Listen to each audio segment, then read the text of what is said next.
Hello, friends. How we doing? How we feeling? Hi, guys. Welcome back. Hey. Welcome. Yeah. Have a seat. Sit down. It'll be a while. Yeah. Chill. Ogai Buso. Let's go. Please. Ogai Buso. Oh my God. Let's fucking go. How you been? Living the dream, I guess the kids would say. I don't know what kids, but someone's got to say it. So.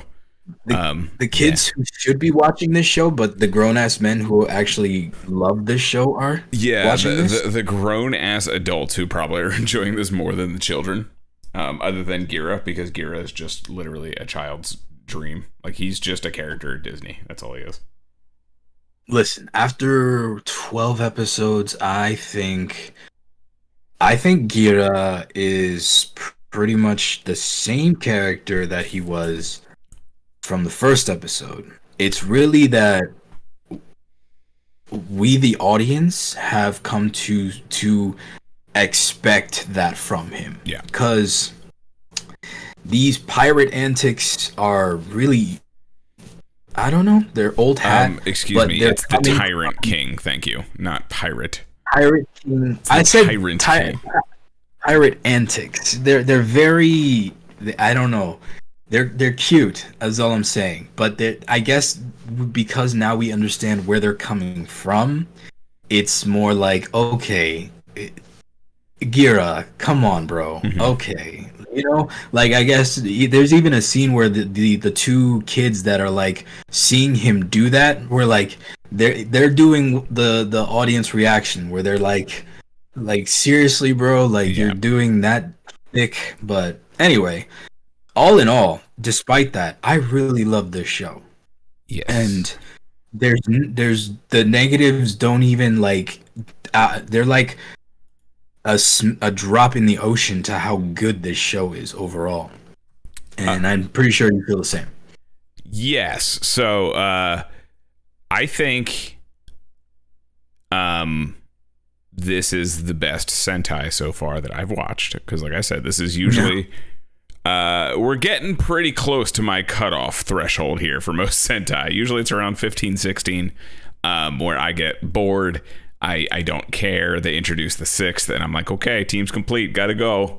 That's about where I usually cut off. I've talked about it before, but we are now on 13, going on 13. We just got introduced to Spider Kimonos, aka Jeremy Brazieri. Is that how you say it? Brazieri. Jeremy. And we also have a pseudo 7th-ish ranger, like a Nega ranger kind of thing in OhKuwagata, Reckless. Yeah. Well, I mean, yes, he's a pseudo ranger, I guess. So this is usually about where I tap out, but I can say confidently I'm going to be in here for at least a few more episodes. So we'll see how it goes, because we're past the intro arc. We're getting into the Six Ranger doing an episode with everyone individually arc. And that's usually about when I stop after that, because it's kind of, they just start doing their week-to-week antics. So depending on how we get back to the week-to-week antics will really depend on, my interest going forward. But I can easily say it's my favorite Sentai so far up to this point. Well, since we don't usually do Sentai, and considering we're debating a formulaic approach. Yeah. Dawn Brothers, that everybody seems to love, has apparently took a different approach and took their characters in a different way. What is it about these characters that we love so much that kind of... Well, let me ask you this way. Yeah. I know that Tombon is your favorite in terms of the character itself. So what is it about him, particularly in these episodes, that you've seen his character and a lot of his dynamic between the characters is the consistency and the growth of his consistency that I've seen the most. And it's his is the most fun, but yet he's not quite my favorite character anymore, unfortunately. He was. Okay. But now he's not, and it's just because of what we'll get to. But I want to hear your take on your guy. So overall, I think we have a very strong cast. We can kind of go through where they are now too, because I have opinions on all of them, honestly, because they're pretty diverse. Maybe not even diverse, but they're an interesting group of Rangers, Sentai, whatever they call them. I'm going to call them Rangers. I'm going to keep calling them Rangers. I don't know what the fuck to call them. We'll call them that. So starting with my boy KingOhger. I think that's really what it is. Like, I have a soft spot for the let's call him the Bancho with a heart of gold. Quite literally. Yeah. Trope. Yeah. So it's a very tropey thing in anime and Japanese media in general, like the Bancho with a heart of gold. Jotaro is not, he has a heart of gold, but he's still very, like, his character's based on Clint Eastwood, so it's not quite the same. It's kind of like the goofy Bancho is kind of one of my things. I really like that. And Tonbo, Jan Magust, he kind of is like the best example of that, in the sense that, like, he's a goofball, first and foremost. He insults everyone around him. He challenges, he calls them all slimy tanuki. He challenges all of them to just step the fuck up whenever. It doesn't matter what they're doing. But, in Niscopa, they have their hack battles that he does one-handed against an entire crowd. But, it's funny because, like, I feel like all of it comes from a genuine place of love, which is weird to say. No, it's true. That's what makes him the king. It's like he's coming to bring out the best in you. Sure. If you beat him, then that just means that you're the best. And that's what he wants. He wants the best for everyone. And I think, I guess we'll just say now, spoilers for the most recent episode 13. So this is your spoiler warning, just so you guys know. Spoiler warnings.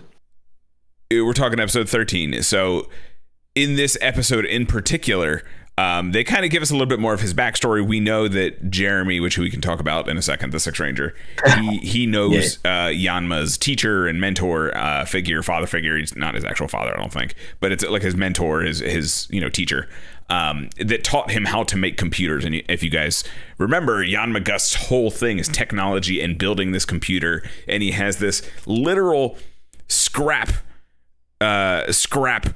computer that he built out of literal scrap, because the dude says go through that junkyard over there, and he's why they call it junk. He literally has junk from Gridman. He's got that fucking thing.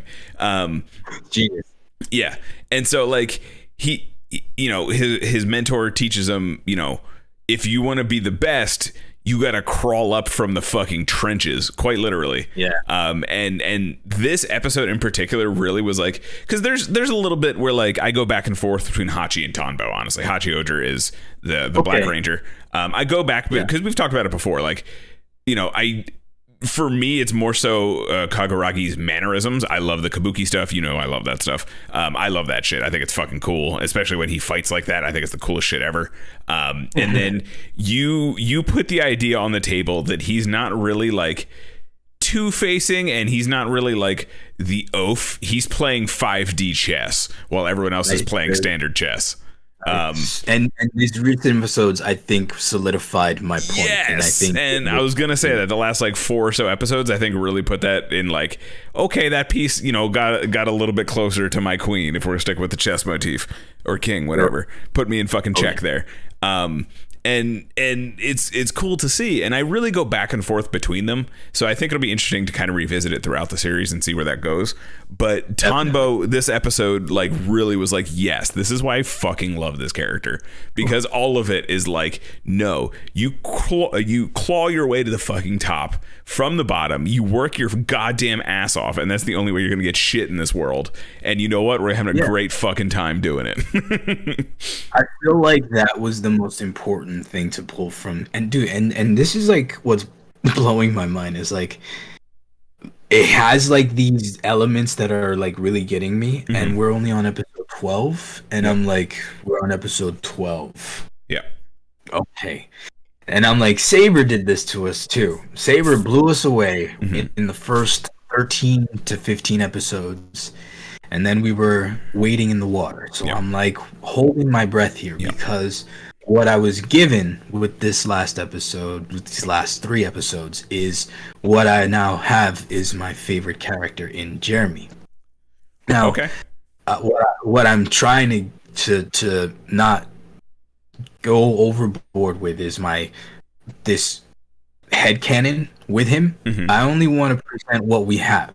And what we have is this, like, you know, overarching presence that he's been there and doing things that we have not yet seen but are told have taken place. And he was the kind of master hand that manipulated events to be in place for XYZ to happen. In your case, in your example, for Tombone was his master, where he showed him how to use technology to then, that would then become the AI, that would then become the system that was built into the shoe gods, that would then become their control. Jeremy kind of claims to be the what's the word I'm looking for? The origin point to just about everything in this show. He's the one who wrote the story. He's the one who painted the thing on the ceiling. He's all of this shit. So there's a reason I like Jeremy, is because he's the Eisen of the story. So because of his that tracks. Now that you said that I don't know why I didn't see it. So because he's the Eisen of this whole thing, I feel like there's a big fall coming for him, and that's what I really want to happen. And it's kind of the whole point of the Sixth Ranger, is like they're this overpowered warrior. And here's where I'm gonna start my head canon, and you have to stop me. Okay? So my head canon starts here. He as we see with this latest episode, is he's got the upper hand on everybody. And he's doing it, and it's apparent that he's doing it because he's trying to once again set them on another course to teach them a lesson. And whatever, I don't quite get where they're going other than a power up. So that's where I think. But what this is putting in my head is Sir Deathnarok himself isn't as powerful as he should be, right? So there's a third threat that we're not aware of. Yes. Something is coming. Something's coming. I think So we'll backtrack in a second. We'll talk about like Jeremy and that whole thing, because that'll make more sense to people if they haven't seen the episodes. Once we actually talk about who the fuck this guy is. This is why we're a team. Thank you, bro. Yeah, we'll rewind, but tackling this headcanon for a second, I think. And this is, you don't really need to know, how and why and all this shit. But like looking at previous Sentai, and specifically, I'm thinking of Gao Ranger, because that's really the only other one that I've like fully finished and remember. Even KingOhger did it too. And Tokudon did it, but I blocked that one out. A lot of them. There's generals, and then there's usually like Gao Ranger had multiple big bad dudes leading until they unlocked the like real one. They called them they were Master Dukes, something like that, and the Duke Ogres, that's what it was, the Duke Ogres. And so you're saying there's multiple Duke Ogres. There's like an oligarchy that rules over, but then there was one dude who was like the biggest and bad of them. So I think Death Narok might be kind of in that, where like there's these big bad bug Naroks that are a problem, but there's going to be the leader. Right. Okay. And I think that might be why he needs the Shoe God souls, that he's fiending for him so bad. He needs him to resurrect whatever bug Narok god leader king. The bug Narok king is probably what it is, honestly, because this show is all about kings. Okay. So fair. All right. Yeah. So then here we go. I'm pretty sure, and someone please correct me if I'm wrong, I'm pretty sure Death Narok never claims to be the king of the bug Narok. I'm like 85% sure he has never claimed to be the king of the bug Narok. He just says we are the bug Narok waging war on Terra, whatever, Gaia, whatever they call it. So that makes me think there's a bug Narok king out there. They are very friendly. They worry about the damage to the earth all the time. They're only worried about like taking out the people, because they're like, I'm sorry that we have all this. So it could be. But that also, in theming of the show, everyone else that is important and is an important player in this is either an assistant or a king. He's the only one who has an assistant and has never claimed himself to be king of the bug Narok. He has his little assistant too, just like all of the KingOhgers, except he has never claimed to be a king of anything.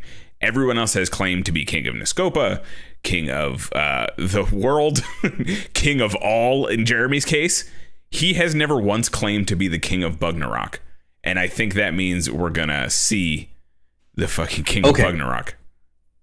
Let's go into Jeremy's backstory here too, because the king of all is kind of important here. Yes. So the reason why he calls himself the king of all is a big deal, because what he's talking about is rewinding. I don't even know 2,000 years. What that at least. Okay, well, what that means is like the time span is that it implies that much time has passed in between the ability that the bug Narok and humans have commingled, and the possibility of their commingling means co-mixing, and co-mixing, Jeremy is one of the results of that. And we see in that reveal, like, there's a particular one that, maybe she's gonna become of consequence, but I guess in this particular flashback we have a definitive face of his mother.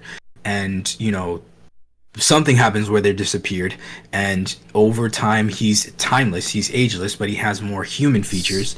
And that's why he has the bug Narok features. And there are people in the world who have bug Narok features. So if you think about it, those are some of the things that Rita has, like the eye. Gira has the ability to understand them when they speak. So maybe there's a lot of more people in the world that have this tie. Yes, I think we're gonna kind of get.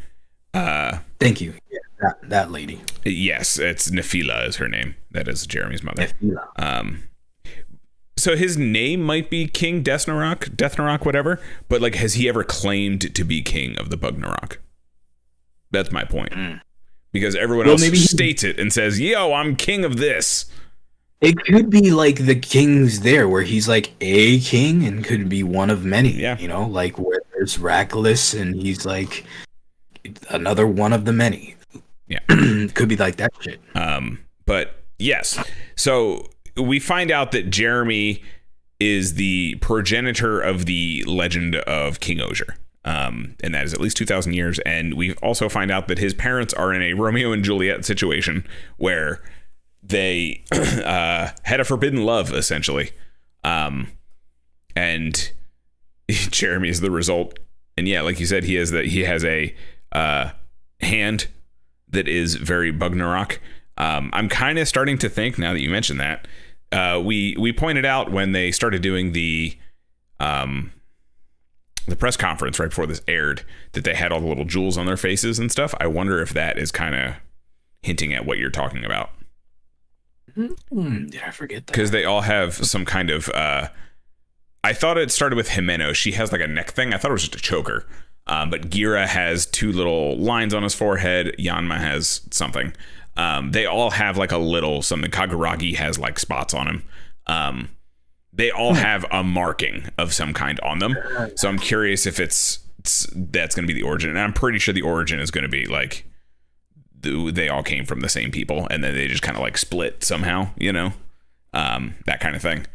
So I think that's going to kind of turn into why Gira becomes the king of kings. Well, he's got to get through Jeremy first. Yeah, he's got to get through Jeremy. Well, he doesn't really have to get through anything. He's got to like, you know, listen for 5 seconds and not get frustrated.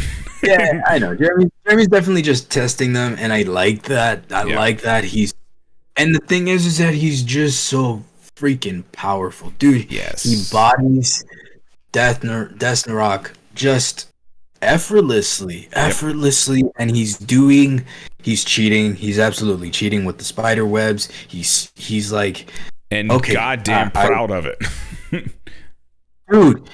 He was like, let's just, I don't know if we can get away with it, but just a couple images that might already be there, but that one still of just the way he henshins, that first henshin of him in the air, that was like an image burned into my brain of how glorious this guy was going to be, and everything after that was just even better. I'm like, this guy started off amazing and kept getting better, and then revealed how Aizen he was, that he's like, yeah, everything totally my idea, like this whole book I was just playing off, I was talking about me the entire time, like this whole intro sequence about me.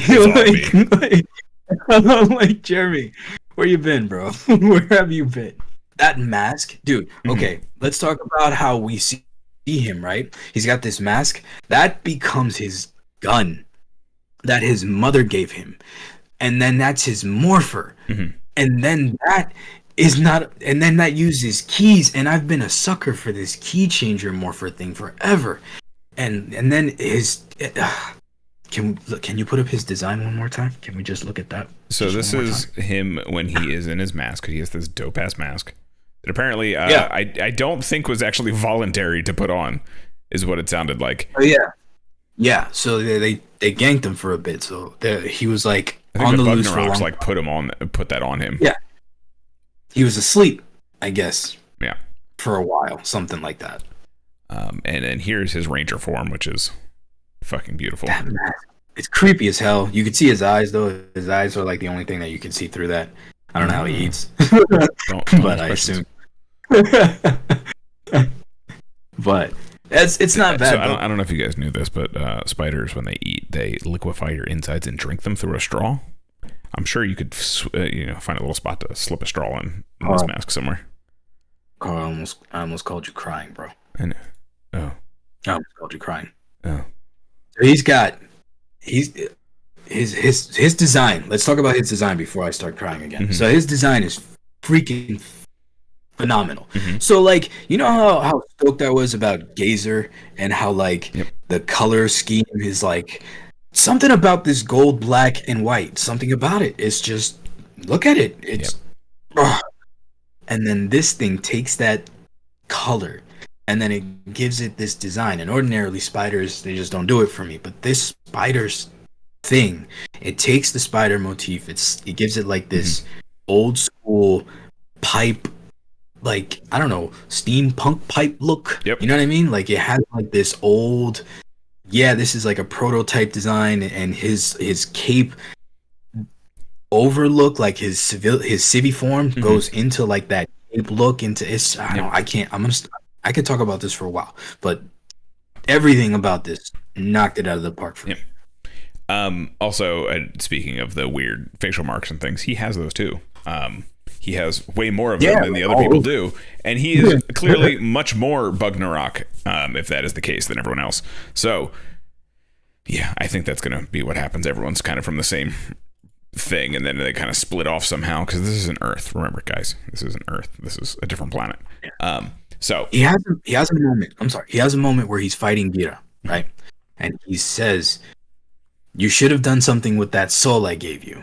Yes. You know, and something about that sentence, like the way he said it, and then even Gira's like, "What are you talking about?" And then he's like, he says something else in line with that, but he never like reiterates what that meant. Yeah. He says, so his catchphrase is, "You should have read between the lines."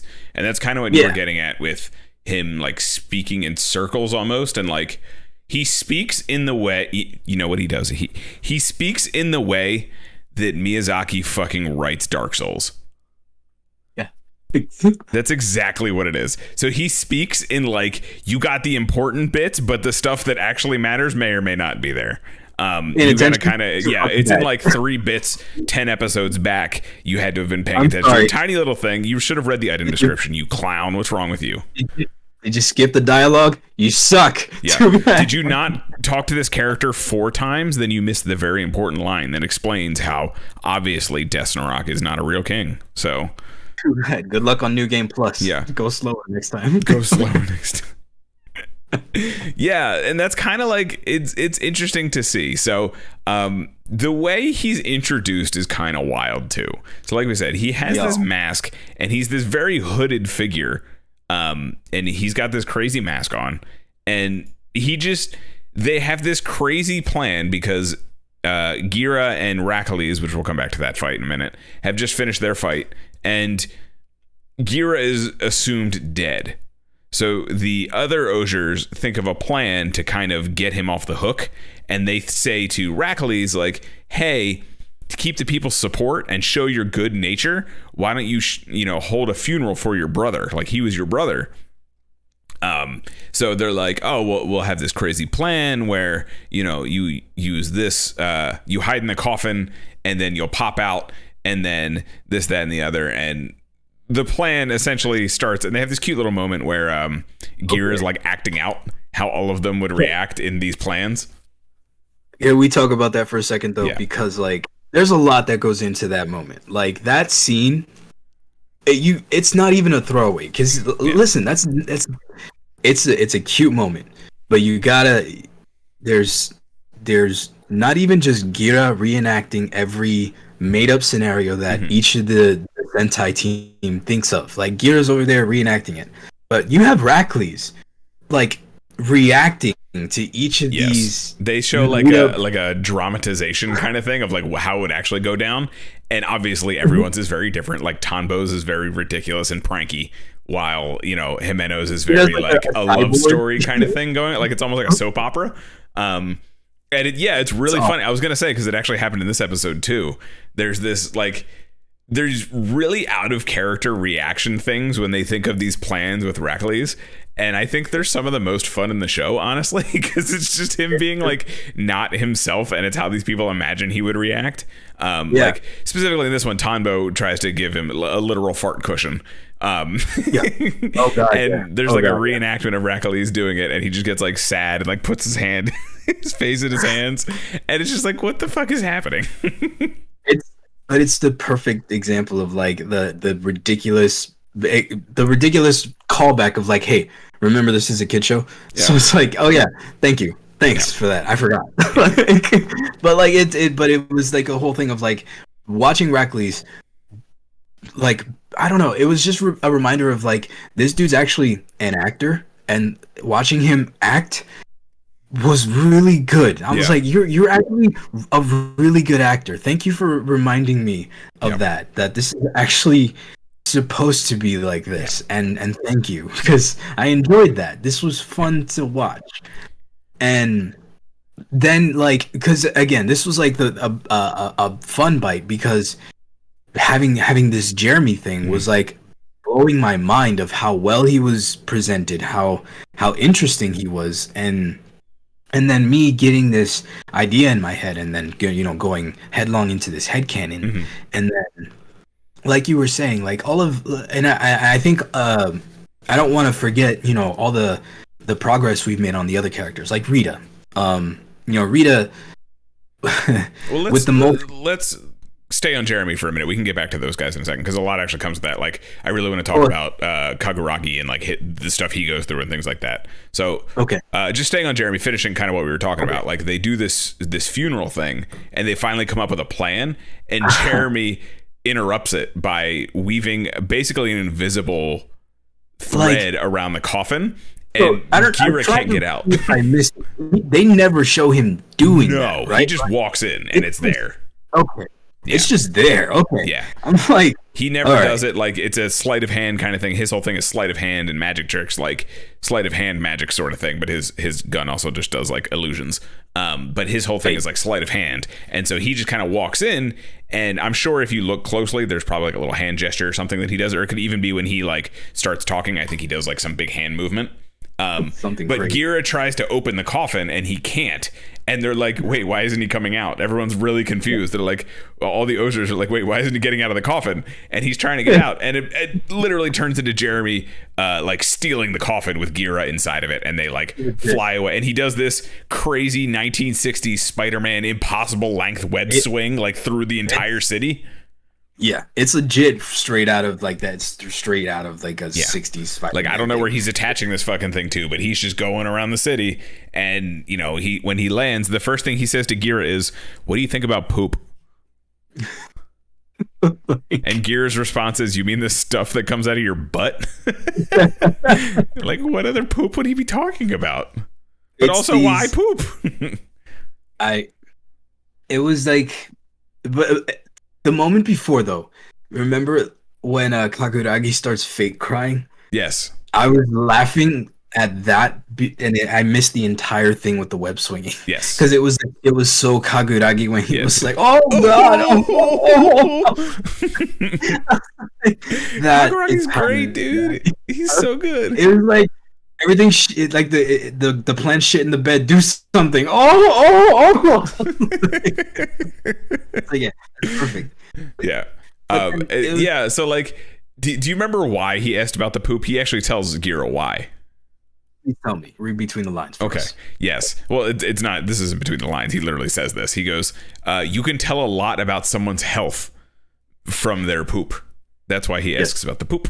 And why is that important? Because the poop tells a story. That's why, kids. It all goes back to the story. So, and it's a wild thing, because every interaction he has with every member from there on is about their approach to their plan and their idea, and their story therein is to why their motivation is to what that is. And it ties back to the whole pretense of Tombone's motivation and his master and all that. And if Jeremy, and that's the whole thing, is like, if Jeremy knew this, Jeremy would know this. So Jeremy's jerking everybody off. Yeah. And it was interesting. I think it was also to see if, like, so the way I interpreted the scene, essentially what happens is Jeremy, it's if it's true or not, you know what I mean? Like that kind of thing. And we kind of repeated the same interaction Gira had, but in, a fraction of the time. But it was cool to get more of the backstory from it. You know what I mean? Like why he does this, not just this is his conviction. Like, I feel like this is Gira's interaction with them was very much like who they are now and why they are kings. This is going to be what made them kings. You know what I mean? That's what these episodes are going to be. This is going to be what made the kings. So I think we're going to get a lot of stories. Like I'm going to put money that Rita's is kind of a fucked up background. Listen, Rita grabs him by the face. So yeah. She just she grabs him by the face. She grabs him by the face and says, "Kneel." That was a rewind moment. That was a rewind moment. Pretty dope. But but yeah, so this is essentially where he henshins for the first time, and he fights Desnarock and does that whole thing, and that's where you really see the web stuff. All right, he bitches Desnarock. Embarrasses. Yeah, I mean, he doesn't even henshin the first time, by the way.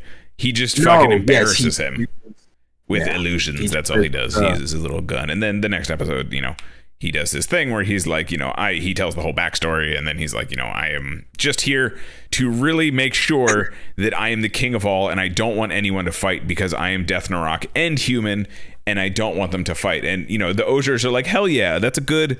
I'm here for that. And Death Narok is like, yeah, but we're better. They're de-evolved creatures, and he's like, okay, and then squares the fuck up. That's when we get the henchman and everything. Can we get a close-up of the weapon itself? Because I'm trying to understand. The dagger or the sprayer? Yes, because that's what I'm trying to understand. Like, what is it? Is it a gun sprayer or a blade? So he has both in the newest episode.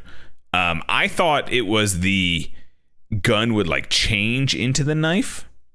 But that doesn't seem to be the case. So, yeah, I don't know. Venomix Shooter, that's what the gun is called. I like that name. Yeah, and then the Kimono Slayer is the daggers. So here's the daggers you guys can see. The Kimono Slayer, this is what he uses to henshin. You can see the spider right on top here. He holds it in front of his face, and then it opens up. It's actually a really cool effect. I like it a lot. I like the standby. Better henshin. Oh, God. Everything about this is nice, man. Yeah. Yeah. And then do we have the Venomix Shooter? No. Is it in here? Active. Okay, it opened. There's a picture of it opened up. Let me just search kimonos. Oh, here's a good picture right here. It's the toy. So he has this little like spray gun thing. Yeah, I was under the impression that this thing was this thing, and he would like put the key in and it changed, but that is not the case. It seems he had both in this episode. He was wielding both, and so yeah, that's a thing that happens. And this Venomix Shooter is basically like an illusion gun, which is kind of cool. It does all kinds of shenanigans. But that is not to say that he cannot cause some fucking damage with this knife. So, and apparently the Venomix Shooter was his mother's. Yes. And it was given. Yes. And that is kind of, that's what sets him off in the newest episode. So the first ranger he interacts with is Tonbo. That's where we get the backstory of, you have to claw your way to the top, and he strives for everyone, and he just wants everyone to do the same because he had to do that sort of thing. And Jeremy is like, hell yeah, that's a good story. I like that. So he leaves the Venomix Shooter so that Tonbo can analyze it, see what's up, and use it. Yeah. And learn from it, because that's the whole point. Stories are meant to teach. And that's when Tonbo creates the fart pad using the Venomix Shooter. And that royally pisses Jeremy off because he feels that he was wronged, quite literally, because this was his mother's. And then Tonbo literally says, you never said that was your mother's. What was it supposed to be? Was it supposed to be a bomb? It was a fart cushion. Like, he sits on it, and it activates the Venomix Shooter that creates this doofy fart cloud. Like, insanity. And then, all right, so like this Bug Narok took over his lackey, who was supposed to be involved, and I guess the Bug Narok was there to do something else, and then he was there to bring Jeremy back to the Bug Naroks. Right, but like he didn't even bother to do that. He was just like there to like, I don't know what that whole subplot was. I don't know. I think he's just going to be like the buddy. He's going to be the alpha. He's going to be going to be Jeremy's assistant is what he's going to be. Yeah, that's what I mean. Yeah. It was just to get, and then other than they gave him the most awkward yell on purpose. It's on purpose, but it's this like, every time he would get hurt, it would just be like Yes. And this is also the same Bug Narok we saw about 4 episodes earlier, when Gira and Rakalis were fighting. Yeah, he dresses up as Tonbo then, which is funny enough that he does it again. Oh yeah, let's take a second to acknowledge that fight too. go back and acknowledge the Racklese and Gira fight. So when Gira is initially captured, after everybody's introduced initially, Rita brings him to face justice, and everything is in front of Racklese. So Racklese challenges is him to a one-on-one trial duel by combat, and it is one of the dopest, cinematically shot, executed, choreographed. It was dope. It was dope. Of all times, of all 2023. It was alright. I liked it because what it gave you was, story-wise, it was something that was giving you threads that were paid off a couple episodes down the line, plus something that I think has yet to pay off, and then in the moment you had no idea how it was going to go down, even though that surprise where Racklese busted out a whole new KingOhger was even more of a what the fuck, like seriously. And then he had the gold saber, you know what I mean? So it in terms of the story itself, in terms of how it was shot and the execution, I think it was pretty damn good. It was alright. But you're so hard to please. I know. You are so hard to please. I know, but it's hard when we've had things like Buffa and Geets have fucking magic in front of my eyeballs. Listen, so we can talk about that after. We'll talk about KingOhger now. We can talk about that later. That's all I'm saying. Like, it's the problem is this year is a very stacked year for Toku. So that's the issue. It's not necessarily that it's bad. It's just that it has a lot of competition. That's all. And it's not bad by any means. When the problem is great, I got you. It's like, which one is greater is the issue, and that's a good problem to have, folks. That's a great problem to have. So I mean, the Bugnarok is involved there. It tries to play off Gira, and Racklese distracts him. Essentially, so Racklese can poison him. Racklese is not he's not nice. If you guys didn't get that.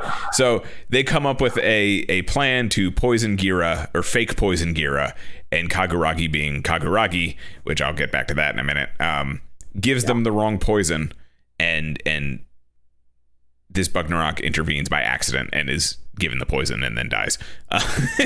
But apparently not. He apparently created an illusion to do all that. So yeah. And specifically, the way this Bugnarok and Jeremy bond is because they're both being called half-wits by Desnarok. And I think Racklese called Jeremy a half-wit as well. And that's kind of what it is. So this Bugnarok gets big. He makes his monster grow.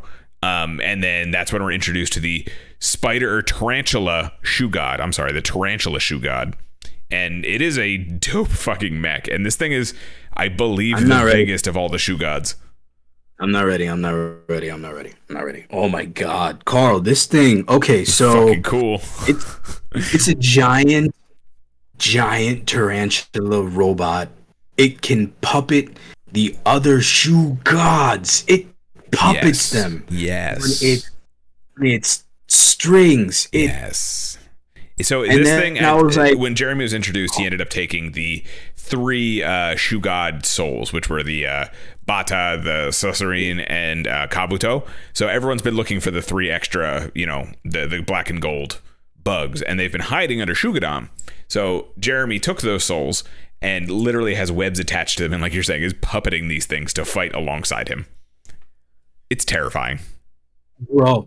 And then it was like, I was like, okay, it's cool. It's got them by, its puppet strings, and it's fighting on its behalf because it doesn't have to do anything, right? It could just stand. Then it's fucking fast. Yep. Then it's fast as shit. Mm-hmm. I was like, nope. That's fine. I'm just quitting right here. You can have my caliber. I will retire and go home. I will ride it. Thank you. Holy shit, bro. What are you gonna do? How do you beat that? With what? Yeah. A virus? Yeah. You're gonna beat it. I don't know. It transforms into a robot though, typical Six Ranger style. It changes into its own robot. It's called yeah, I mean, all of them, Dragon Zord, fucking everything, Q-Rex, whatever you want to call it. Dude, yeah. What even, man? Like, it was just the fact that it did all that, plus it was fast as hell. It was dodging blasts. It was zipping in and out. And it wasn't even, like, using its strings like a spider. Mm-mm. It was just moving. Yeah, it was just jumping around. I mean? That's all it was really doing. And then it fought with, like, the hands. Like, like it wasn't, like, a striking. It was fighting. I was like, oh, shit. Like, so here's a picture of the henching version as is Tarantula Knight, apparently. Tarantula Knight? Tarantula Knight, yeah. Oh, Tarantula Knight, okay. And then there was 2 other Shoe Gods that showed up. They'll get into those, but this is what they look like when they're connected to the Shoe God Knight. These are from the DX toys that came out. Typical Six Ranger stuff. It has its own form and accessories to the form. So it'll eventually combine with KingOhger. So, yeah. I actually like it, though. That's the fucked up part. Is that as terrified as I am, I was impressed. Mm-hmm. Because as much as I like Jeremy, Jeremy is an impressive character. I think that because that we're on episode 12, whatever's coming is going to be the problem, obviously. So I'm interested to see what's going to happen. Mm-hmm. So rarely am I so invested in Super Sentai. So, bro, like, hopefully it keeps us, because that's really what I'm worried about. Yeah. Like, and I think, honestly, it's the big thing for this is going to be keeping us interested in the characters. Right. Because that's kind of my issue with Sentai, is it kind of peters out and we get this like holding pattern for 20 episodes where we just do Monster of the Week or like whatever antic of the week where we just kind of like follow a ranger doing something random that has no meaningful really anything to anything other than like, oh, look at this quirky thing they're into, or look at this random side story that's going to be resolved in 2 episodes, or that kind of thing. Given what you just found out about your boy, what do you think is going to happen with that? So I think what's going to happen is I don't remember in the preview if we saw who the next interaction. It's Himeno is the next one, I think, right? I don't remember who the preview was. I wasn't really paying attention, honestly, in the preview. But we're definitely going to be getting like the individual episodes per. Oh no, it's Rita, because it's the like. It is Rita. Yeah, it's going to be Rita, because the next one is like it's the name of the show, The Wonderful Tales of Mofun, or whatever it's called. Mofun. Yeah. So that's going to be the next episode. We're going to get a Rita episode again. I have a feeling when we get to Kaguragi and Jeremy, they're going to try to like outmaneuver each other, and it's going to be really revealing about Kaguragi's personality and character and history, because he's really the only one we don't know anything, literally nothing about. Other than, he'll do literally anything to save Tofu. Yeah, and he's always in his own agenda. So I'm curious to see how that pays off. Okay. And that, that might plant other seeds, kind of like what Tombo did. It's like, oh, I kind of want to know more about this like old dude who's apparently sort of a badass. And he was apparently the previous King of Niscopa from kind of what Jeremy... Gin, yeah. Yeah. That's kind of what... At least he was the previous KingOhger, like the blue KingOhger, maybe. I don't know. They're kind of vague about it, so I don't really know. So we'll see. Well, I mean, if it's anything like,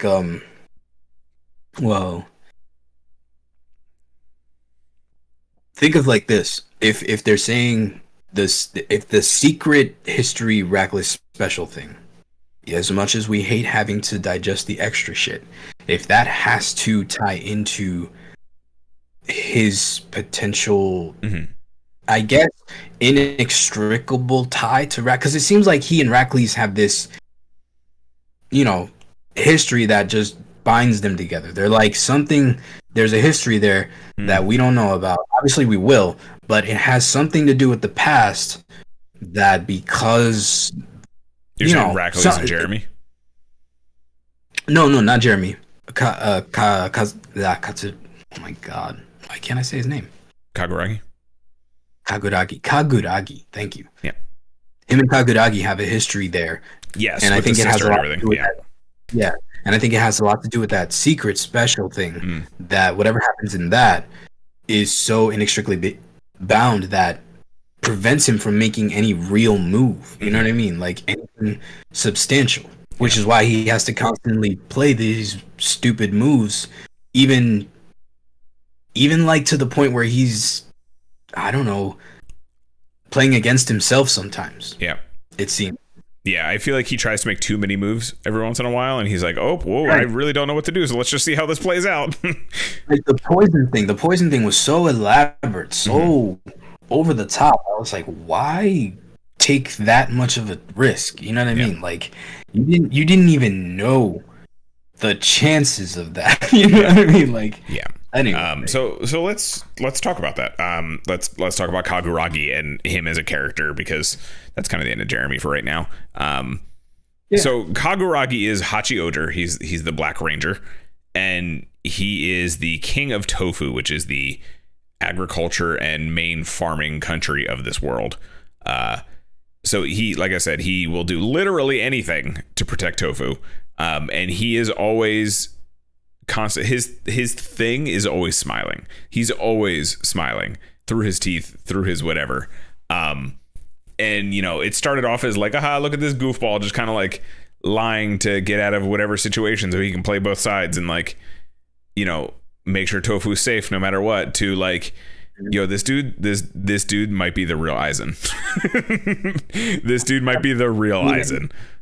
He gave us the vibes of that from the beginning, and I always felt like he was always at a different level than everybody else. Yes. But it was always for a different game. Like, it wasn't something as simple as like, oh, he's just a dick. Yeah. Like, it was always for a different end, and now he's playing Tekken and they're playing chess over there. That's what's going on. Like, he's playing a totally different fucking game. Yeah, they're playing Virtua Fighter 1. Yeah. And like he's like, I don't know, it was the over the topness too, and I think that was like the character that he personifies in order to throw everybody off. Yes, so and that's kind of the thing. Like, he has a very personified personality. That's a great way to describe it. He puts on a front stronger than everyone else. Like Tanbo is, the dick with a heart of gold, but like everyone knows he has a heart of gold kind of thing. Himeno is like overly selfish for her people, and it's like, oh, if you really knew her, she's like actually kind of a great leader. Rita is just Rita. But he's the only one who's like, yes, no, we're doing all this for Tofu. Welcome, have great food. Also, I'll slit your fucking throat the first chance I get if I have to. Legit, and he'll do it with a smile. Yeah, and he'll be like, yeah. But it's like, and it's the whole thing is the awareness of it. You know what I mean? Like, even if you call him out on it, he will play into the character harder, so that you kind of are like, ha ha, you caught me. You're like, you're still second guessing it. You're like, yeah, I got you, right? Yeah. Right? Yeah. Okay, maybe not. I'm going to sit down now. And specifically, I think the perfect example of that is if you watch the episode with the poison. So exactly. They have this plan where he's going to give Rackley's a fake poison that'll only put Gira to sleep, so they think he's dead. This classic maneuver, right? And then they have the other poison for something else. I forget what was it. It wasn't to kill Rackley's with it. It was, I forget why they had the other poison. It was. Yeah. It was to kill Red. Oh, it was to kill Red. Either way. They have the actual poison, then they have this fake poison, and they're two purple syringes that are not labeled.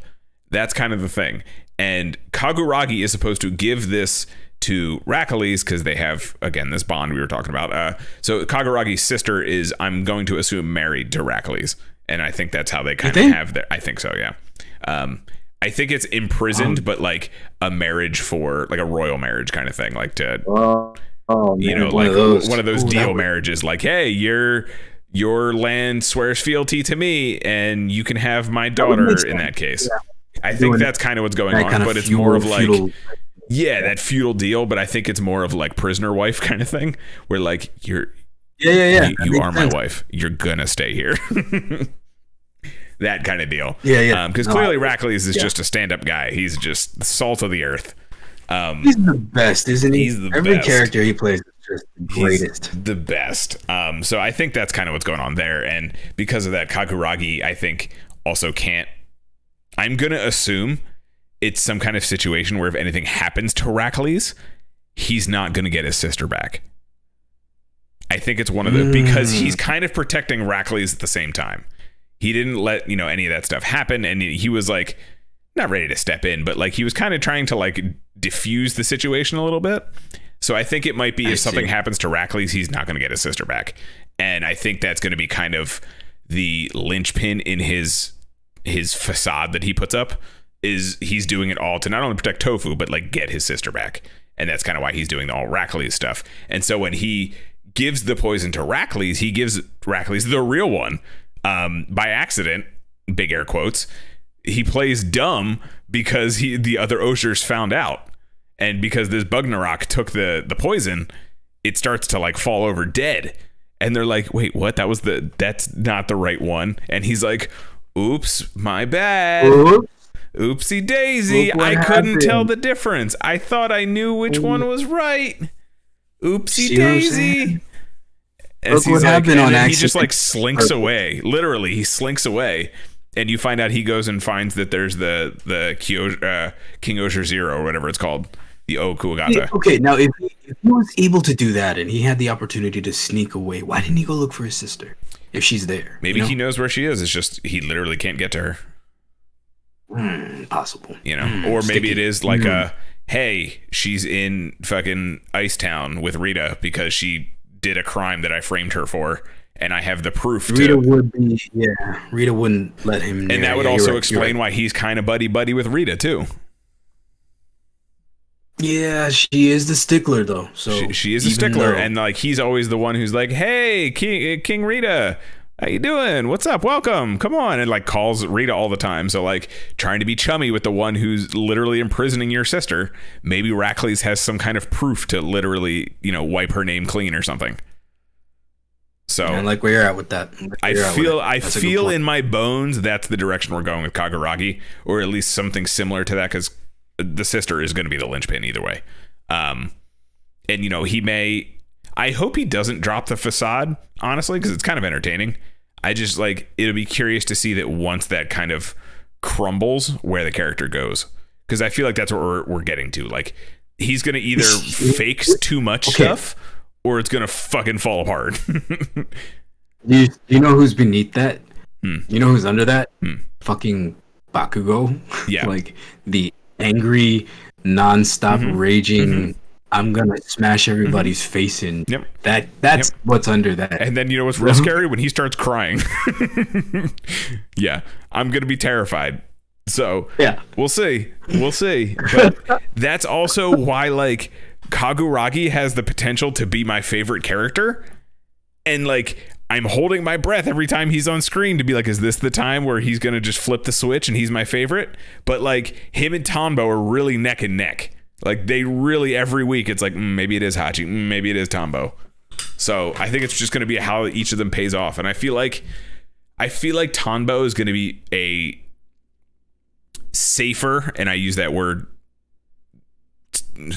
not, I don't know, I'm trying to use it lightly, but I mean not necessarily boring. I think it's to be more, not even cookie cutter, it's more expected, his path in this, than Kaguragi's. I feel like Kaguragi is going to be our big red herring type of flip where we didn't expect this character to do something.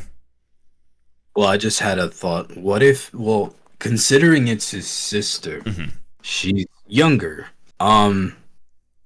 that would make her around the ages of the younger cast, right? What if they say younger sister? No. They just said sister, I'm pretty sure. Oh. Well. But it also wouldn't be the first time we got a male to male Ranger flip. It happened in Samurai. When's the last time we got a female Black Ranger? Oh, I don't know. I don't know. Female green was Izzy, but I mean, that wasn't a Ryu soldier though. Female black Sentai. Maybe Kaku Ranger? No, that was a male ranger. I don't think we ever have. I'm looking at one here. Which, like, they could easily do, because clearly the suits are very, like, unisex. Like, Rita and Himeno don't have female attributes in these suits, really. Like, they're kind of baggy, and they cover up most of those things. So. I don't know what I'm looking at here. I don't think this is a real thing. I don't trust this. God, I hate you. So, I think, like, if the sister eventually becomes HachiOhger, that'd be kind of cool, honestly. I'm just saying, like, because we're going, and the reason why I'm only thinking drastically in my headcanon is because of how great these story arcs have been and how early we are in the episode count. Yeah. Like, I don't really want them to drop the ball, but, like, legitimately, where do you go from here? Yeah. And I think that's going to be really what makes or breaks this show, because I think this is, so far, of the ones that I've tried, this is the best one of, like, getting me in on Sentai. Yeah. Like, this is the one so far that's like, yo, this is what Sentai can fucking be. And, like, they're doing a good job so far, but, like, kind of like you said with Saber, like, we started off strong and then not a lot. And you fell asleep at the wheel. And then we hit the rumble pit, and then the gravel kicked up in their teeth. Mm-hmm. And then, when we trying to pick out the gravel pit, we hit the guardrail. And then at some point we hit EG guardrail. Yeah. And then you gave. And then someone went real emo, and then, Yeah. I love Saber, though. Sorry. Saber's still better than Revice. Do. That's not kids. true. Sorry, kids. It's still better than Revice. Revice gave me Genta. Well, and that's all I need. It's okay. Saber gave us a better show, so it evens out. But yeah, I think, like, really Kaguragi has potential to be one of, like, my favorite Toku characters ever if they pull this off right. Like, it's kind of wild how excited I am to see where this character goes. Now, we haven't got as much. Well, that's not true at all. Let me take that back. In terms of comparatively, the more focus has been more favorably on the other characters compared to Rita and Himeno. But what we've gotten on Rita has been this weird display of her character dynamic, where she's very pulled back and conserved, but has these moments where when she's by herself, she expresses herself to either a small stuffed animal or a large stuffed animal. And yet, in moments where she's overwhelmed, she'll lash out in a fit of rage and express it in a yell, which I'm sure we all have moments where we would love to do. And I'm so jealous that she gets to do that, and it's not met with yo, stop yelling. Everyone's just like, oh shit, okay. But also, to be fair, being judge, jury, and executioner puts a little bit different energy to that. So, maybe we should just become, lords of the fucking prison continent, and then we could just start screaming whatever the hell we want. They can do whatever they want. Rita does as Rita pleases. Now, another thing of Rita is Rita has I don't even know the relationship yet, and I'm sure we'll get there, but Morphonia is her lieutenant, or excuse me, is Rita's lieutenant that serves as, I don't know, the second when warden to be, essentially. Yeah, but they have a very close bond compared to the others in terms of how well, in terms of all, like really close with their lieutenants. Well, what I mean is, like, I don't mean I don't mean bond. I meant like status almost. No, yeah, like I think Morphonia is actually like close in line to Throne. You know what I mean? Like, because it feels like Morphonia could be heir. It feels like she could. She is. She is, right? Yeah, she is. She says she is. Yeah. What specifically? So in the episode where so there's an episode where the lieutenants kind of take center stage because That's what I'm alluding to, because there's a big one for them. Yeah. There's an episode where the lieutenants all kind of take center stage. We get kind of a feel for these people that are always with our OhSers, right? And it's an okay episode. I don't know. I find a lot of the lieutenants like clawingly annoying, and specifically palatable. Specifically, Tonbo's lieutenant annoys the shit out of me. He bugs me so much. Is he older or not? I don't know. I don't care. I hate the character. He's just obnoxious. And I get the whole point is he's supposed to be like the funny, whiny thing. He's literally the slimy Tanuki. That's his character. Yeah. And it's just obnoxious, and I hate it. And like, yeah, it's just I find him upsettingly annoying. But in that episode, one episode, where they're kind of passing Gira around and they're like, hey, Gira, come hide here. Hey, Gira, come hide here. Hey, Gira, come hide here. They get to that's true. They get to the prison continent. I forget what it's called. Tokon? Gokon. Yeah. They get there and Rita's lieutenant is like, yeah, I'm a little different than you. I'm actually the heir to the throne. Like I'm literally next in line after Rita. So I'm a little bit different than you guys. I'm not just an assistant. Like I'm literally the next warden. Like I was just trying to think how, because she's not her sister, she's something else, right? But I think Gokon works different. I think it really is more like a warden and a deputy warden. Okay, so it's something like some kind of meritocracy. Got it. Yeah, okay. It's more of a job title than it is like, I mean, it's also, royal, literally. Like it's a monarchy, but it's also, yeah, like you're saying, like it's a job. It's not necessarily blood, heaven granted. Trying to figure it out. I think Gokon's not necessarily like heaven granted fucking royalty kind of thing. Like, what do they call the emperors? It was like the heaven chosen kind of thing. Yeah, the divine something. I know. Divine chosen, whatever. Yeah, that kind of thing. Heaven's mandate. Yeah, heaven's mandate. Yeah. So I don't think it's something like that. I think it's more so like literally a warden of a prison and the deputy warden. Gotcha. So when Rita retires with her Mofun collection in the fucking mountains of Gokon. Well, apparently the Mofun show is something that's shown in Himeno's country, and it does. There's a scene where she's about to do spoilers of a show, and fucking Rita loses it. She's like, I haven't seen it. She's like, it was fucking great. I was like, oh look, it's our Discord channel.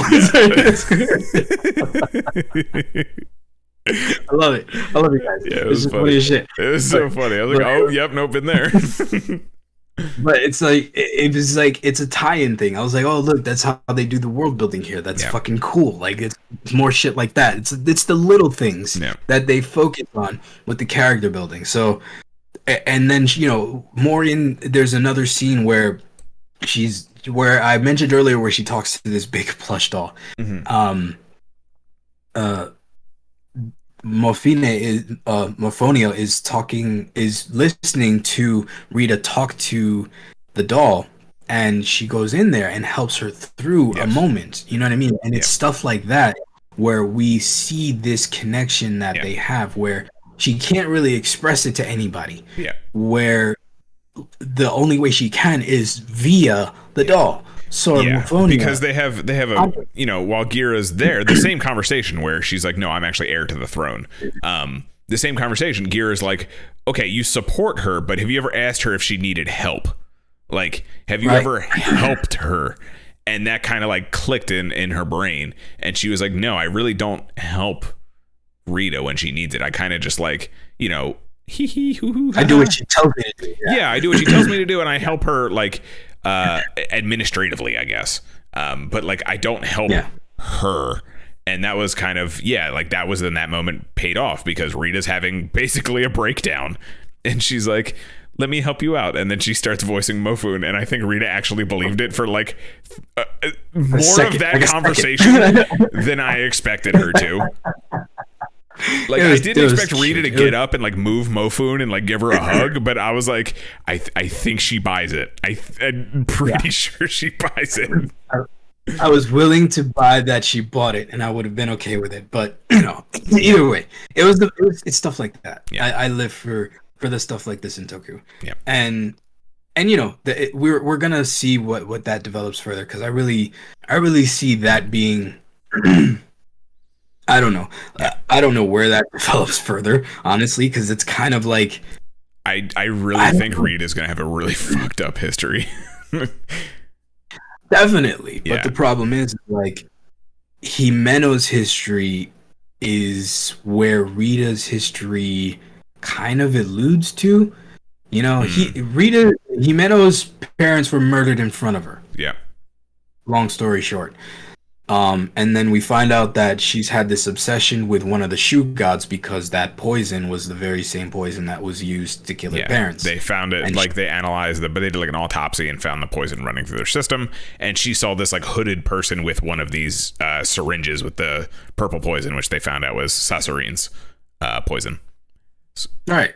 So it's like you get this whole thing where this pretty princess is just this cover again, just kind damaged. Of much like Kaguragi, which is just this cover for a vindictive, vengeful person. Mm-hmm.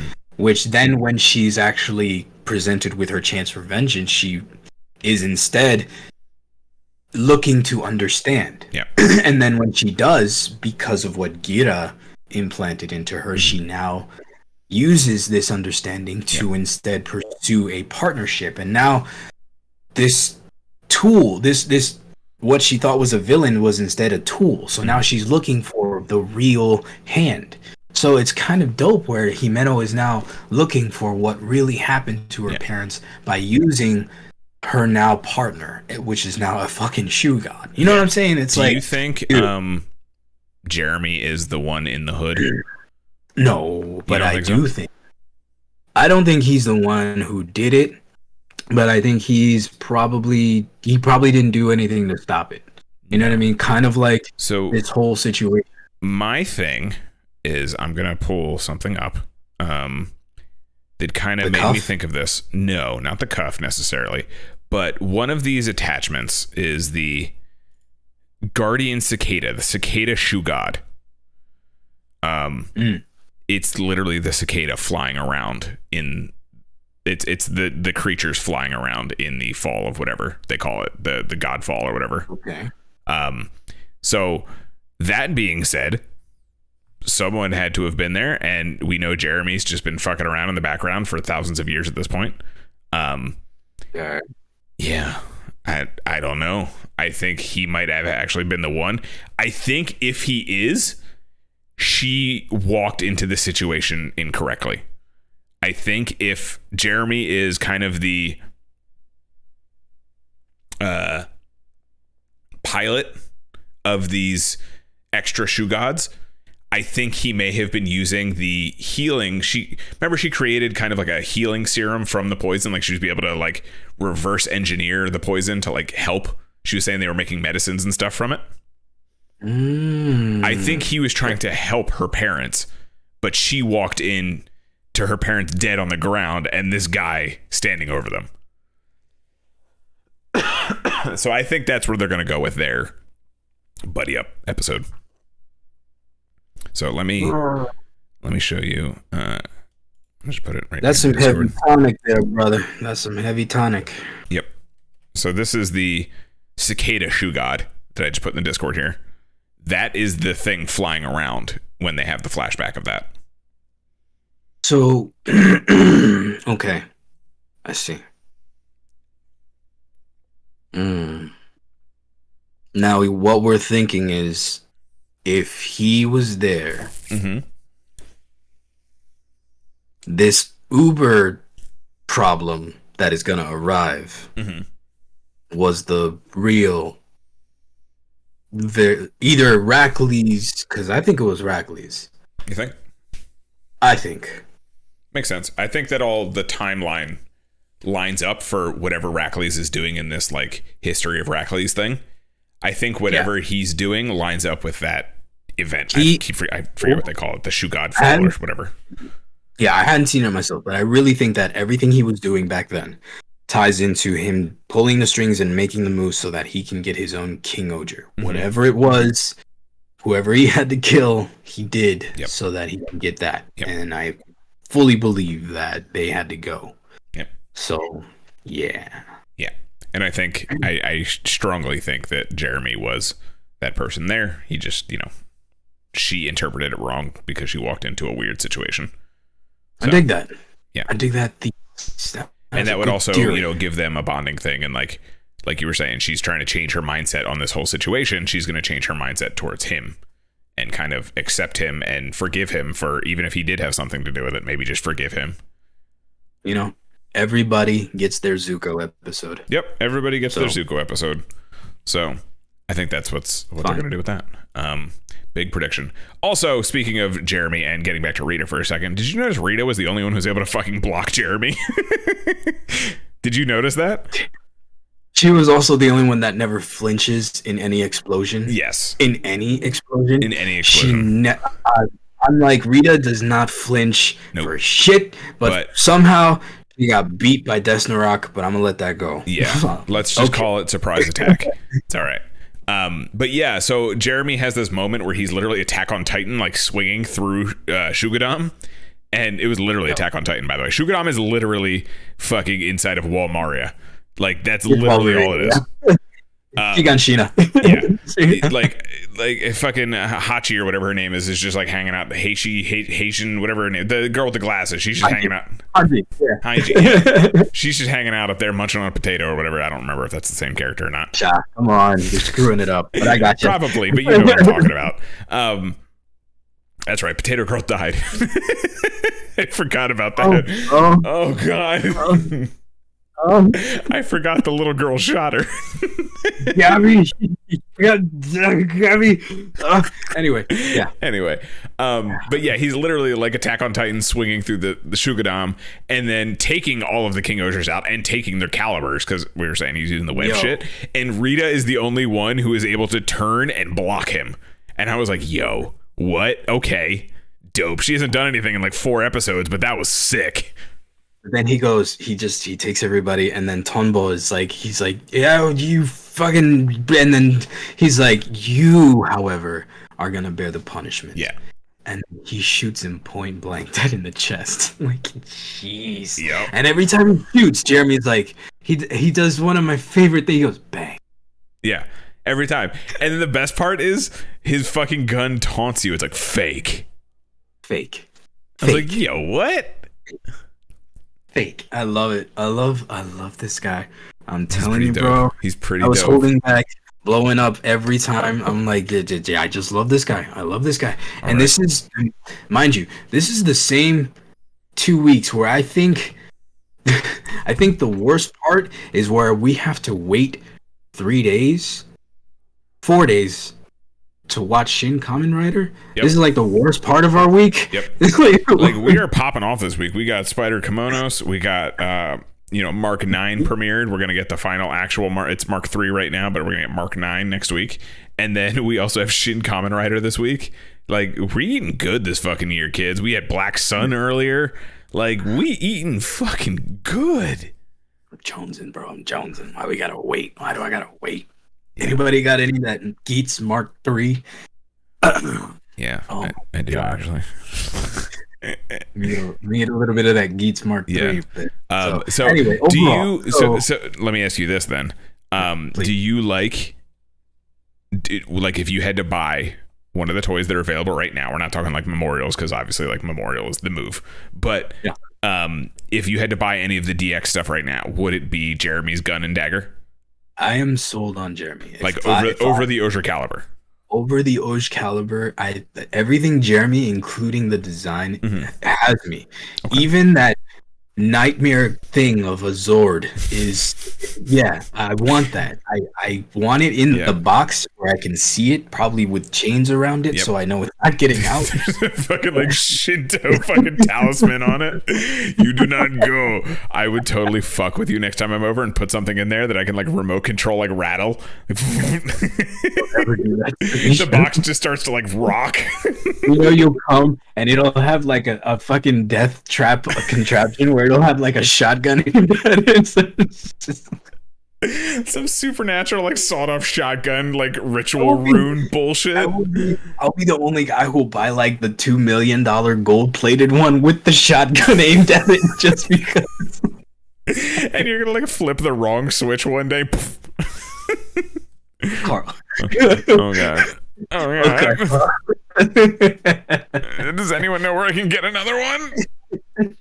The insurance policy. Insurance policy. It'll be like the on-screen version for the little toy that they used, and you'll be like, oh god. On the printout. Just a printout of it. Just take over. But yeah. So I would say that I'm glad you like this dude as much as I like some of these other characters. I can't something about I don't know what Toei decided this year, but they were like, we're going with white designs and something about that is just gonna bang this year. Yep. Because holy shit, man. Holy shit. They are clean. You want to talk about Mark III a little bit? A lot of it. Oh, also here's so you guys can check it out. Someone posted the actual opening with Jeremy in it, so you guys can see the opening now. Which is pretty cool to see.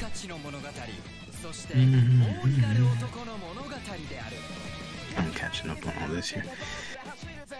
Type formula. Let's see.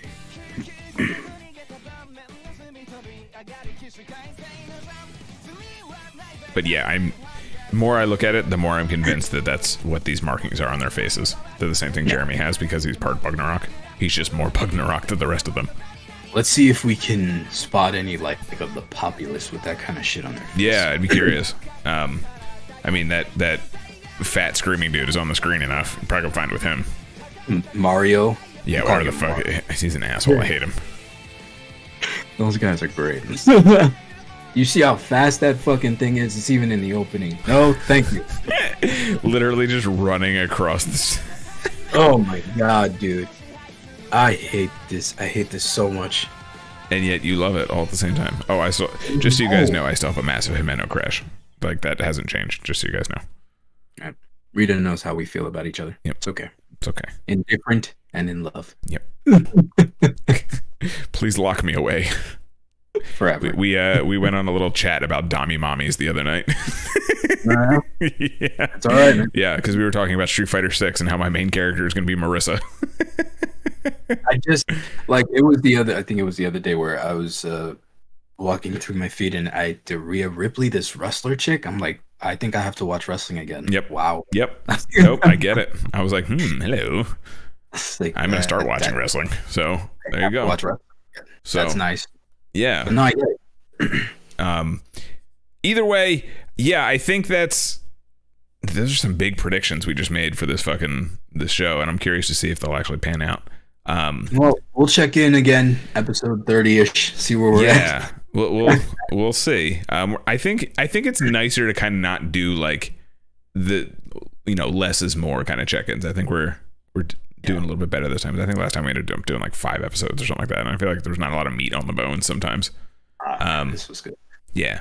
So we will keep checking out KingOhger, OhSama Sentai KingOhger. My fault. Gotta put the full name on there. Also, I don't know if you noticed, but the mask that he wore became his fucking changer. I don't know. Yeah. Okay. The whole thing, the whole pose, dude. Like the eyes up, the Bugnarok hand in front of it and everything. The guys, everything. They were like, Rob, this is for you, my friend. Yeah. We made this guy. The suit looks real good too. Plus, they had you sold on the Virgil jacket. Let's be honest here. The second he had like a Virgil jacket on, that was it. The only thing is like, we're gonna help you overcome this stupid arachnophobia. Yeah. We know it's stupid. You're a grown ass man. That's why they made it look like a doofy Megazord thing. Yeah. Here's super fast giant robot. Yeah. Get over it. Yeah, get over it.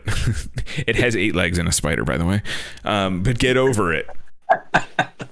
But what about the castle mech? Yeah, we talked about that a little bit when the leak came out. So the Tokudon castle becomes a mech as well. We haven't seen too much of it other than those blurry scans. And then we also got the KingOhger 20-piece whatever that's coming with the gold Gira form. So we'll see. Exactly. kind of the thing. Maybe that's the whole secret thing. We'll see. We'll check that out, and then when we check again, we'll have all the info that we don't have now. Sure, maybe yeah. Not. Consistently inconsistent. Consistently inconsistent. So but that is. Can you? Do you want to geek about Mark III for a second? Is that what you wanted to do? Just about. How did you know? Okay. It's like you know me. It's almost like you know me. Shit, bro. Geets Mark III. Here we go. Honestly, ever since you showed everybody your Henshin, I wanted to show everybody mine. Yeah. And then 3 came out, and then it's been like, oh my god, like when Geeks won us over. I think when Buffle won you over, it was like kind of around that time where I started coming around. I was like, you know what, the helmets aren't that bad. You know what, the story's actually really good. You know what, Geeks fucking awesome. I'm like, everything about this has just proven to me that my positive attitude and this, give it a shot, pays off if I'm fair enough. Unless you revise it, and in that case, then I have to latch onto something. But Geets has given me this, and I don't know why people don't like it, but people don't like Geets. The Mach 3 specifically. I don't know why it's getting hate. Oh, and I'm curious. I'm curious. The only thing I can think of is maybe it feels very Deus Ex Machina. I haven't actually watched the episode yet. You mean like the actual happening of the thing? Because I get that, but at the same time, super Deus it's Ex a chunk. Spoilers, guys. It's literally a chunk off of God. So it's got some juju. In it. Yeah, it's got juju in it. Oh, it's a piece of mom. Got it. Yeah. So, interesting. And then at the same time, it's not even like he slaps that onto the belt. He's just holding it. Like yeah. I don't know. Let it happen. Yeah. The actual form, the like full white form with the Mark 9 is quite beautiful. So this is a 2-part form, by the way. So essentially the first buckle, it's a twin buckle. So the first buckle is Mark III. He puts it on. He gets this kind of not basic, but it looks kind of like his base form. He just is, this is it here. It's basically Geets, but more white. Magnum, I should say, but more white. A little bit smaller shoulders. Here's the buckle itself. This is the closed version. It splits, and he puts it on the other side, and then revolve changes to make it Mark 9. Yo. So, we'll see. I think it's just like the Berserker pose, I guess, implies how like, I don't know, kinetic energy this is building up. But it's the Mark 9. Yeah. What were we saying earlier? This is the first time in a long time where we were like from like early on. Oh yeah. So this was the first time since Ghost both of us have been like into a fucking season of Kamen Rider. Like usually it's one or the other. Like you were way more into Revice than I was. Not that we didn't both enjoy certain seasons, then like I was way more into Saber than you were. Vice versa, like we were both into 0-1, but like for me I kind of like petered off of 0-1. Like it was really all about Vulcan, like it ended up being for me, that kind of thing. But like I feel like this is the first one really since Ghost where we're both like, and especially with the primary and secondary, that's kind of the main thing too. Like usually we both have a favorite rider and we just kind of like watch him do the thing, whatever, regardless how we feel for the show, but this is the first one I think since Ghost where we're both like, yo, this show fucking rocks. You love the protagonist, the main rider, I love the secondary, let's fucking go. This is great, and they're fighting all the time, it's cool. And now they're Bohemian Rhapsodies and just high-fiving everywhere. It's that vibe that we haven't had in a while, and like that what we got with Revice and Vice was just killed because of Subaru, I'm sorry. Yep. But it was that vibe killed that it for me, that's for sure. Yeah, that's what I mean. Like it was that vibe that we had, well, was thrown off. But that vibe was close. But now we have this dynamic where this this drive that we both feel, this vibe that we have when we approach a season, this fire, this passion for Toku that we both love, and we see that and these designs, and then we have this, and we have them embodied in the designs of these characters, literally in these characters that are distinguished between us. Geats is everything I like in a writer. Buffa is everything you like in a writer. And then the characters who they are is everything we like in writers. It's like it's blowing us away. Like just anyway. Like it's funny too, because like, you know, I obviously have a huge Buffa boner, like hashtag Buffa boner, I guess. But new hashtag, there we go. There you go. There's the hashtag. There's the name of the episode, Buffa boner. On a KingOhger episode. Sounds about right. But like, it's just funny how like we'll come across writers every once in a while that just click on every fucking level for us. So like, I don't know if I've ever told the story on the podcast, but many moons ago, we're talking like over a decade ago at this point, when I was working at Staples, I had an old guy tell me I was strong like ox because I had a deep resonating voice and was carrying a chair. And I feel like that comes full circle into why Buffa speaks to every part of my soul. Strong like ox. Yeah. He literally, I carried this chair up for him and I was like, oh, have a good day, man. He's like, oh, you have a very deep voice. You're very strong. You're strong like ox. I was like, are you calling me fat? What is happening here? But also, I like being strong like ox. So that's cool. Take it, bro. It's not often that you even get compliments anymore. So thanks. And man. I call you a conniving bastard all the fucking time. So there you go. There you're a kitsune.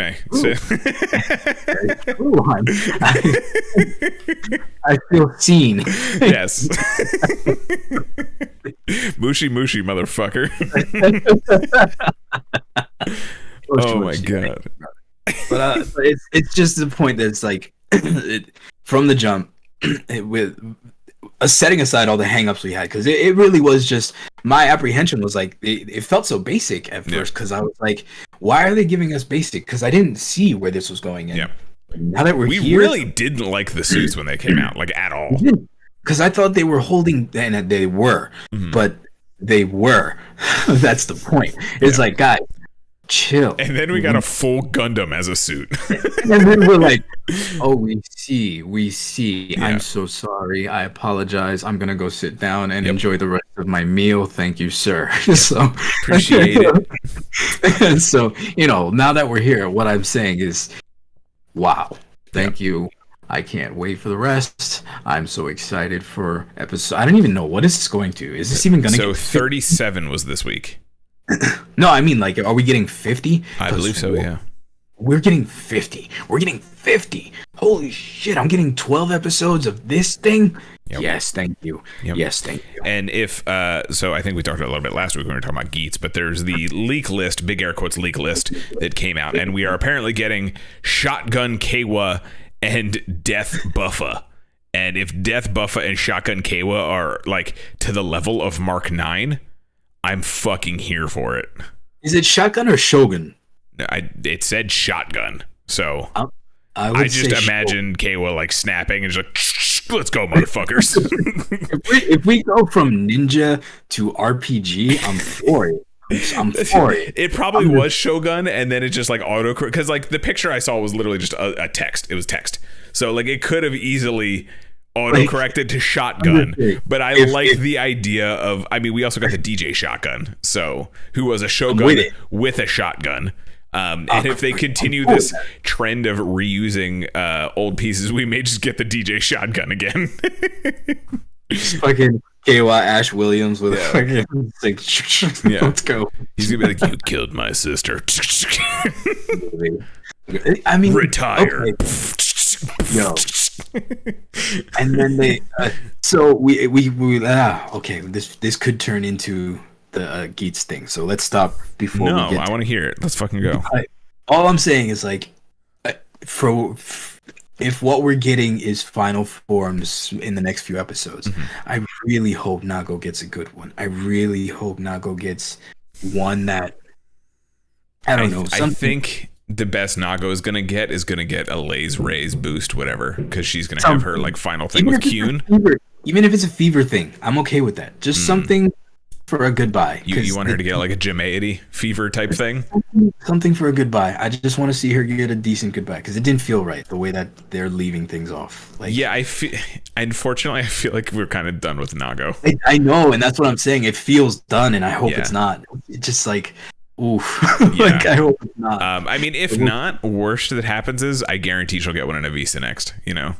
Oh, there's always those. So there's always those. There's always those. So I feel like we're gonna get. I feel like. What's his face? Punk Jack is definitely getting a Visa next. I think they already announced it. Yo, tell me about Punk Jack for the clutch, man. Fucking Punk Jack for the just clutch. Came out of nowhere again because that's what he does. Fucking Punk Jack, like. So he's definitely getting a Visa next. Like this, and then Punk Jack showed up, and then I was like this. I just like, for me, Punk Jack is literally turning into Laser from X8, where it's like we could have just left him dead. It would have been more impactful if we just left him fucking dead. Rather that we should have, but we didn't. So we got to figure out what to do with him. Yeah, so we gave him a spin-off series. So yeah, there you go. He does have some kind of Visa Next spin-off thing coming. Because, as he should, because of course he does. But he's not as bad as Laser. He's not as bad. I can't talk. I mean, I have the fucking thing and the monster buckle, but I don't care about this part. It was more for the monster buckle. I was gonna say it came with it. Yeah, so. like it was. This was the priority, kids. They were like, you get monster and Punk Jack. Yeah, like I feel like there's a lot of people who really like Punk Jack. Like they really like Punk Jack. I don't see that as a negative. It's not a negative. It's a bonus. So that's kind of, it's a feature. It's a feature. So I like Punk Jack. I just like that they're finding a good thing to do with him, and it's not like, okay, and Punk Jack. It's also, hey, and Punk Jack. You know? There's a new Gazer form. What? What? I don't know. Sorry. I like Gazer. I don't know what this is, Dorky. I like Gazer. Is there a new Gazer? Gazer form? Is it just like because he came back? I have no idea what this new Gazer form is. But yes, I feel like the Visa Next we're gonna get are probably gonna be like, what's his name? Daiichi? Is that the other guy who's using Monster? He's probably gonna get one because like he just keeps coming back for some reason. Lopo will get one. I hope Lopo gets one. She was dope. The way she went out was kind of dope. Should get a prequel. Yeah, honestly, I would watch a prequel with those two if they did Lopo and him as their, like, when, you know, the whole point was they were two of the best competitors in DGP ever. So it'd be kind of cool to see their, like, how they rose to the ranks of that, you know? You know who I really like, and I'm gonna shout out probably in a video? Mary. Narum. Oh. Yeah, that too. I like Narum. He's cool. I like Narum a lot. The fight... It's literally a glare too, but with Gazer colors. Oh, that's boring. Just has like the digital effect on it. That like. No, I mean I'm trying to find it, but if you find something, let me see, because I'm interested. Gazer 2. Let's just try Gazer 2. Gazer should have never been messed with, but you know, what do I know? I just work here. Yeah, I don't know. But either way, yeah, no, Nirum's dope. I like Nirum. He's cool. The way he fights is even cooler. So, I don't know if you saw the actual fight from this week. Not yet. Ooh, shout out to this artist. That's a nice little art render there. You can never go wrong with helmetless shots, man. Even in artwork. That's pretty dope, yeah. I like that. Broken helmets are better, but you know, that's one way to do it. That's fair. That's fair. Yeah. Fair. Broken helmets are my shit. But yeah, Nirum is very cool. The fight that they have in this one is a very cool fight too. He like actually squares the fuck up, and you can tell it's like Nirum but angrier.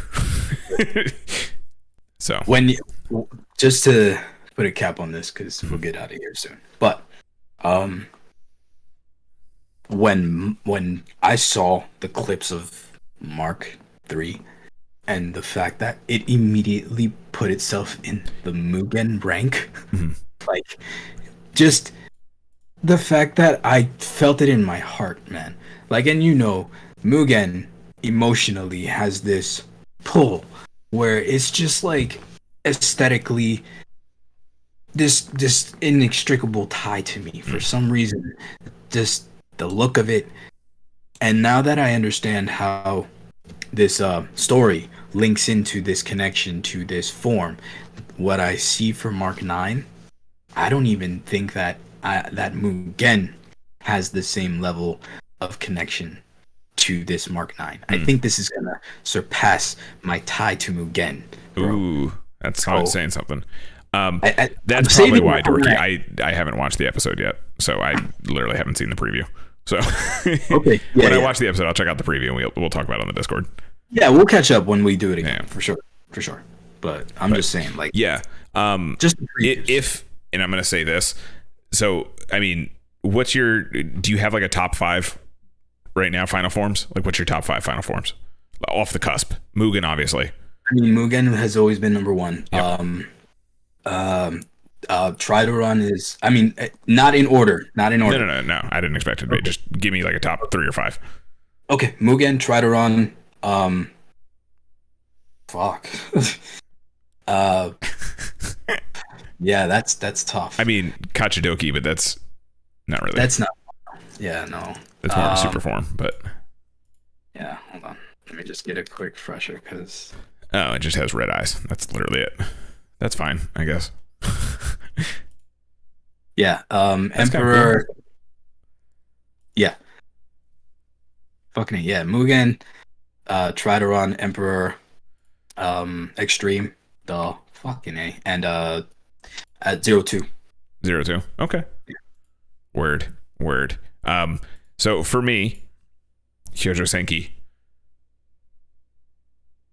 Oh my god. Fucking Infinity. Duh. Yeah, Infinity. Why can I not think of the other ones at the moment? Oh my god, I put myself on the spot and I already forgot. Yeah, no. Yeah, that was tough. That was tough. Rampage Vulcan. I think that is fucking radical.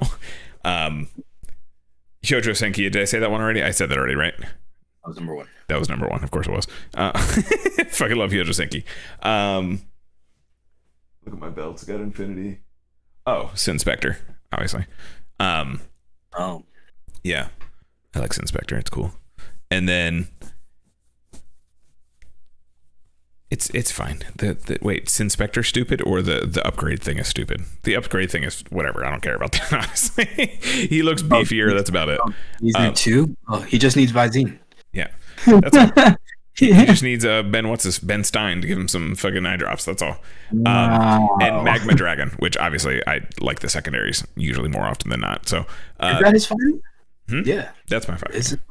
Yeah, that's 5. So my point to that was, like, these characters are clicking on a level, like, for me as well. If whatever Buffa's final form is to the same par as Mark 9. It's going to become my favorite final form. Yeah, I mean, like, and that was my whole point to this top 5 thing. Mugen was visually one of my favorites because aesthetically it's beautiful to me. Yeah.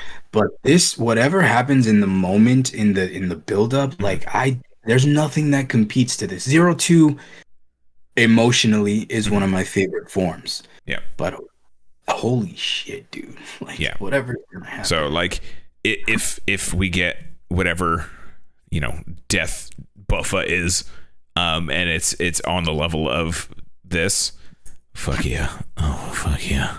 I'm going to be obnoxious. So, yeah.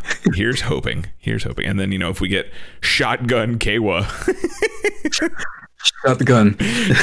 Shotgun. Ready, fight. I mean, it's mostly that it's either going to be Shogun, most likely. It's Shogun, but I just think it's really funny that it's Shotgun. Shogun Gecko Kawa. Yeah. Because it's going to be like a fucking toad thing. So yeah. Shogun Gecko Kawa. Watch Shogun Gecko just literally be his, like, raise boost, whatever, with Kikara, because he fucking murders Kikara and just takes the raise gun. I think he'll kill Kekara too, because I so. think that guy's gonna be a dick. I think he's gonna find out that he was doing this thing with like his sister, and he's gonna get pissed. And we're gonna see. You know what I think it's gonna be? I think it's gonna be this time Michinaga talks him off the cliff, kind of thing. No, you don't think? Nope. Michinaga and Keiwa are gonna turn on Beruba and Kekara. You think they're gonna tag team that way? Yep. Okay. Because like I don't know if you remember, and this is the last thing I'll say on this, but like they promise, had a moment earlier in the season because they remember that episode where they teamed up in like the first tournament or whatever. They kind of like bonded over this, like, and I feel like Keiwa almost like planted the seed of where Michinaga is now, where like Keiwa was like, you don't have to be a dick. Yeah, you don't have to do it. And this is kind of like, like Michinaga just let that cook for a while and kind of like turned it into his own thing. So I think they're going to kind of bond over that because clearly that's where it's going now, where Buffa is like, you're actually a good guy. Just fucking admit you're a good dude. It's okay. You can admit it. You don't have to be the cool boy, but you are the cool boy. So it's fine. It's okay, edgy. We have Ace already. Yeah. So I think they're going to kind of bond over that like altruistic nature that they're both having. So I love this show, man. I love the show, and I love KingOhger doing great. And I love that. I love Toku. Yeah, Toku's great. Toku's great this year, guys. Toku's great this year. And then next week we'll check in. Yeah, I think they'll be. Dorky's asking if we think they'll be full body final forms instead of the top, like ninjas. Yeah, they're absolutely going to be twin buckles. They're all going to be twin buckles, I think. And like I said, if they don't get like Buffa, I'm assuming he's going to get a Mark 9 by the end of the show. Right. If Keiwa does not, he's going to get something like they'll stack it downwards. He'll get the Lays Rays whatever booster. And then Nago will get Fever Jimeity type thing. They'll like stack it down that way. And I'm sure by the end of the Visa Next, we're definitely going to get a Nago Visa Next. We're definitely going to get a Keiwa Visa Next. I think by the end of those, they'll all have their own version of a Mark 9. I don't know if it'll be as good looking. No, it'll be a repaint of something. I do not see the monster version of any of that looking good, though. But yeah, maybe. I mean, I don't think Punk Jack's going to get any of that, honestly. But not if anything like that. Definitely not gonna, they're definitely going to get Fever upgrades at best. At best. Or they'll get like their own like goofy twin command buckle type thing. Where it's just like a form that's like a twin. It'll be a repaint of literally the twin command buckle. Upgrade to twin command would be dope for somebody. That would be kind of cool. Yeah, I could see that for someone. Yeah, but I think that's kind of where we're going with that. Like Buffa will get a Mark 9, and then Keiwa's going to get something a little bit below that, and Nago below that. So yeah, but they'll all be full body either way. They'll be twin buckles of some kind. So I'm spent. I'm spent. Yeah, that was a lot of Toku. That was a lot of fucking Toku. Let's do more. Yeah, let's do more Toku. Let's do more Toku. I'm gonna get out of here. So, guys, if you need a break from the Toku stuff and you're into some spooky stuff, I do a bunch of spooky stuff on my YouTube channel. I had it. A bunch of spooky stuff on my YouTube channel. It's 6 Echoes YouTube. You can check out more Toku stuff at our TikTok. It's 6 Echoes _ Tokudon. Check out the Toku Minutes there. Other than that, you can check me and our other stuff here on Sundays. I do this nonsense here with this maniac. Yep. And you guys are probably watching on YouTube. So if you see this and aren't, hit that subscribe button. What up? We do Toku videos, and I promise the new one is coming. I posted the other day of the thumbnail. Yeah. I showed you guys. I showed you that thumbnail too. I had to edit it for YouTube because apparently that's not a thing. So I had a cool little preview that I created out of that. But I showed you the thumbnail. That video is coming. I swear to God. It's taking longer than I thought it was going to because I also work a full-time job and stream and all that other stuff. So quality, though. Speaks to the quality. Yes, it's quality and also slightly manic editing. It's literally about an hour a minute, just so you guys know. These videos usually are about an hour a minute for me to edit them, just so you know. So I promise it's coming. I know it's been a minute since we uploaded one, and then we're gonna crank out some fucking other videos a lot faster. Yeah. So make sure you guys follow the YouTube channel. You can also check me out, twitch.tv/KaijuCarl, most other days of the week. We got Street Fighter 6 coming out this week, so we'll be playing that on Friday. There won't be a stream on Wednesday because we'll be checking out Shin Kamen Rider, but I'll probably do another stream on like Tuesday or maybe Wednesday morning, something like that. before we see the movie. And then I don't know, we'll maybe just fucking be obnoxious on Twitter or something after that. You can follow me at Kaiju Carl. Yeah, I don't know. We're playing Monday, so I don't know. Just follow me. I'll figure it out. I like that. Yeah. So in the meantime, guys, I hope you enjoy the rest of your weekend. And if you're celebrating Memorial Day or acknowledging Memorial Day, if you don't celebrate it, I get it. It's cool. I just hope you enjoy the rest of your time off. So yeah. Thank you, brother. Dude.